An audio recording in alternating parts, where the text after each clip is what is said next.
So if you're wondering why, after these crashes that have been all too frequent lately, been tearing this thing down way more than say maybe what somebody else would do, really taking a look at all the systems underneath and really take a look at all the different wiring systems. You know, if the tank gets crushed like it was on the last crash, looking at the air box and a lot of the other associated systems, this is a perfect example as to why. So I was just going over some of the wiring, making sure things were good, and you can see that there's a little bit of a cut here in the housing for the clutch switch, which doesn't seem to be a big deal. However, that big deal is there because if you look right in there, either a bar or something else ended up cutting this wire.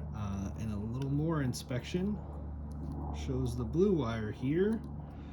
The insulation is actually cut there too. So you got two places that the insulation is cut, and you've got bare wire that's exposed off of the clutch switch, which may not seem like a big deal, but for this bike that affects launch control and a few other systems.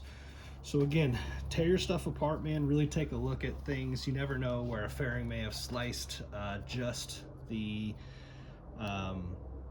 housing for the wire, right? The protective housing here, and or the insulation maybe got nicked. And in this case, it went through all of those and actually got the wire itself. So we'll go ahead and patch that thing up, maybe run a secondary wire there in place of it and just splice it in. I'm not sure. We'll take a look at it and see how bad it is once we get all this housing off.